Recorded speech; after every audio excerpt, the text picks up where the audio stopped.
Hey everybody, this is the weekly forecast commencing on Monday, July the 1st, 2024. Overall, this is a very favorable week for accomplishing tasks, for wrapping up projects. The reason for this is on Friday is a new moon in Cancer. And this is going to be a pretty good new moon because Mars, ambitious, assertive Mars, is in harmony with manifesting, pragmatic Saturn. So it's locking all of this next new moon energy, very productive energies, starting on Friday. But the rule of thumb is you don't want to be launching important new projects prior to the new moon, because the last week, first of all, there's a new moon every 4 weeks. And the last week is when the moon is winding down, bringing closure, wrapping up what had started at the previous new moon.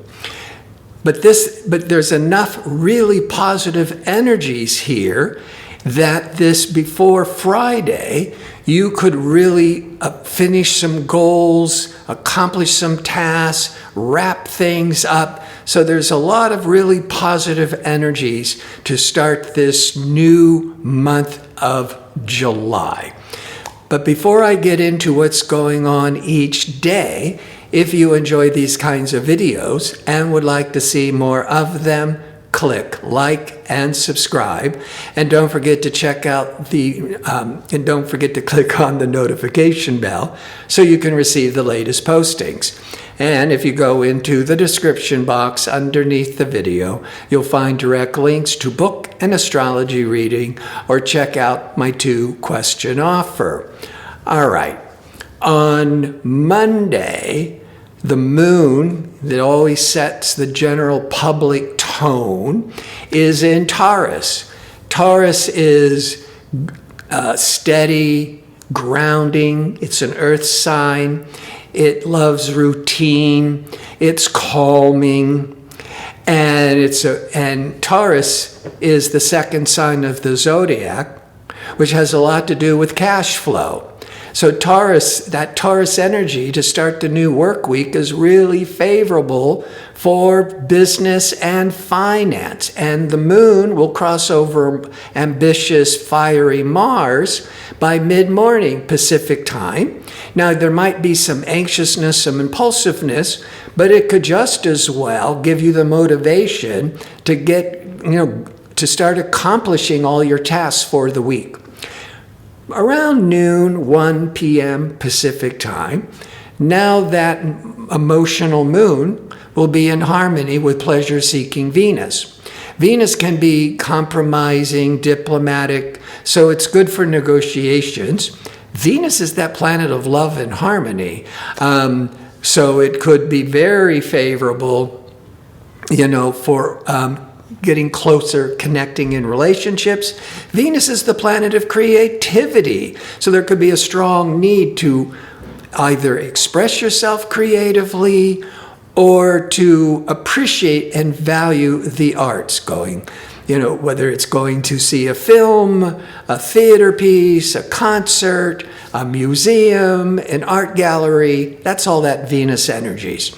And you'll be feeling really connected to it and enjoying it around noon, 1 p.m. Pacific time. Mid-afternoon, now that steady, grounding, practical moon in Taurus will be in harmony with pragmatic, business, solid Saturn. So this is a good day to start to wrap up business. Not start new business because of the new moon on Friday. On Tuesday, the moon is continuing in steady Taurus, persevering Taurus, sometimes stubborn Taurus. But at 8:51 a.m. Pacific time, now the moon goes into Gemini. Taurus is more this plodding along, slow wins the race. Gemini is all over the place. It's walking and talking and chewing gum at the same time. It's brainstorming ideas. It's very talkative. It's stimulating the mind. That's the overall public tone for those next couple of days. And Mercury, the messenger god, Mercury is also the planet that rules Gemini. Mercury will be trining or in harmony with Neptune, empathetic, intuitive, compassionate Neptune. It's strongest the first half of the day, Pacific time. You'll still be feeling it later in the day, but the best of it is the first 12 hours approximately. Mercury-Neptune is good for listening to your intuition, being able to inspire others or to be inspired. It's highly creative, imaginative energies. But all day, Venus, harmonious, creative, pleasure-seeking Venus will be in harmony with business pragmatic Saturn. This is an excellent day for wrapping up and accomplishing work tasks and goals that you had set into motion a while ago. In other words, this really positive energies for business and negotiating, but not for starting a whole major new project, but best for wrapping up, bringing closure, of finally, accomplishing the goals you've been working on for a while. As we go into Wednesday, as the moon continues in Gemini, so there's all these, this restlessness, this versatility, this fickleness, but lots of ideas. Mercury, again, ruler of Gemini, will be in opposition or confrontation to Pluto, controlling manipulative Pluto, transformational Pluto. The first half will be the strongest, the first 12 hours Pacific time. Now, on the positive, Pluto can rule the underworld, astrology, psychology, the occult. And that Mercury, you could be really interested in wanting to learn more and study more, read more about the unconscious, about the occult.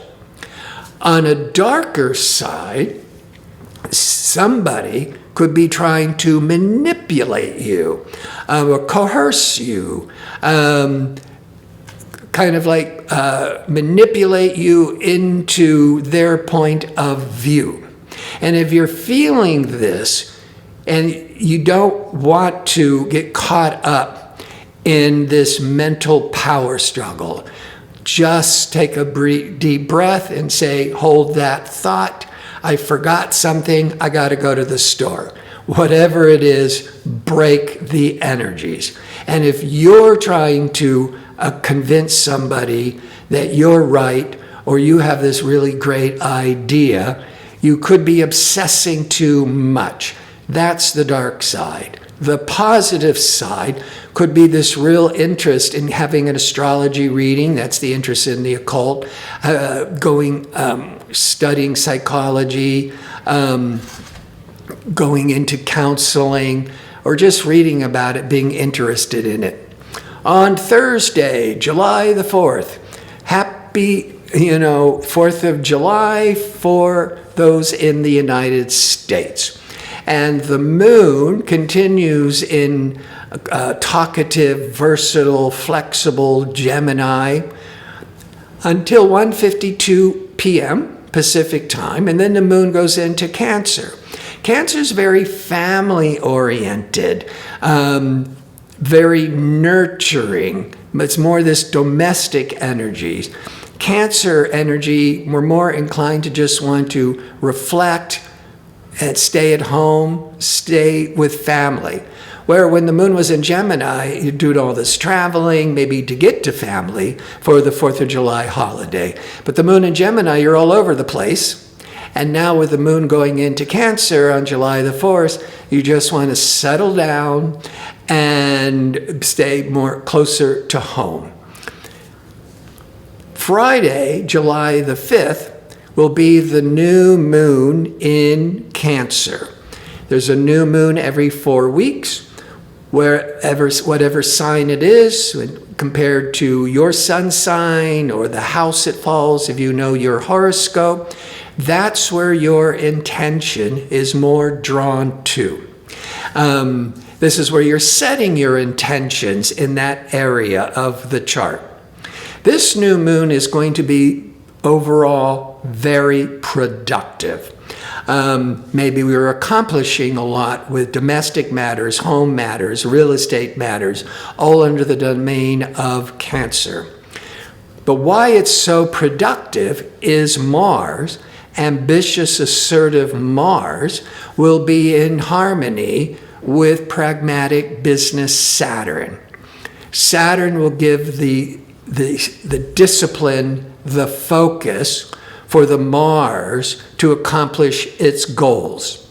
Mars-Saturn can be very favorable for all kinds of repairs, home, repairs, construction, because that Mars is all that building and the repairing, and it's in harmony with Saturn are all the structures.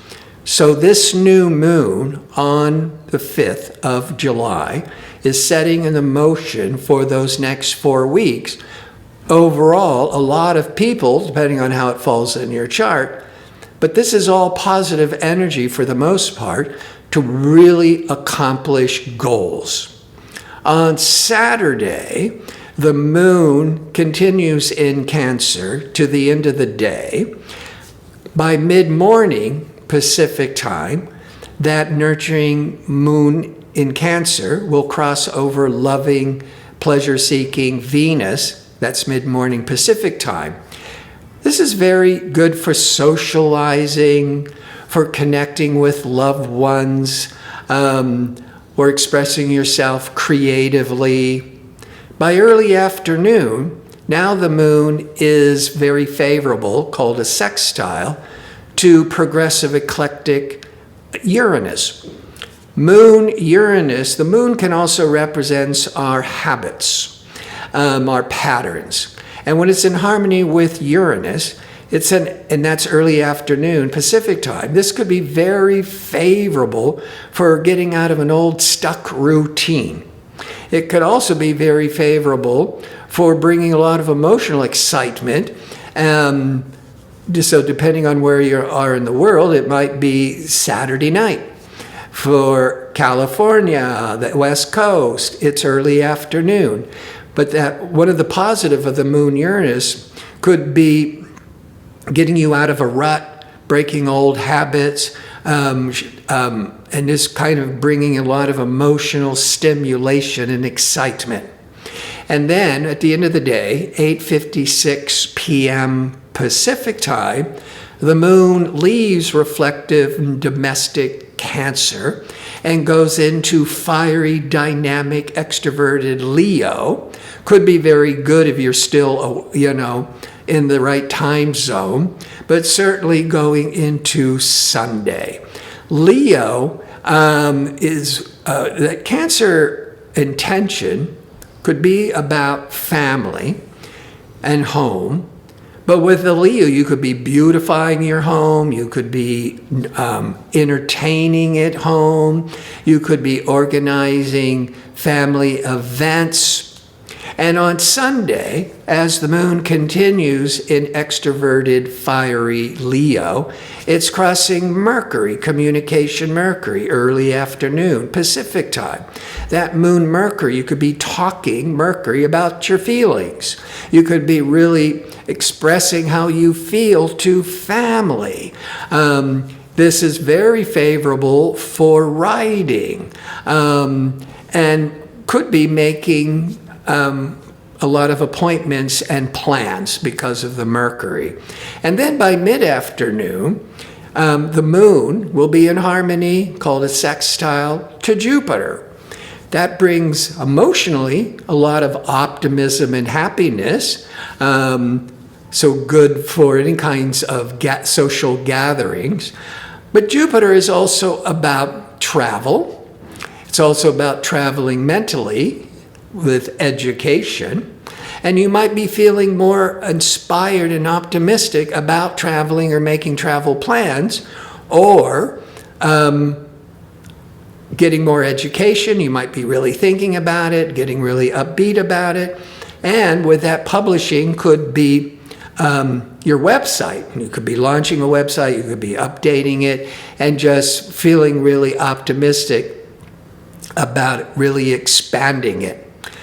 So I want to thank you for watching. If you'd like information on how to book an astrology reading or check out my 2-question offer, visit my website at gardino.co. That's .co. Until next week, be safe and well.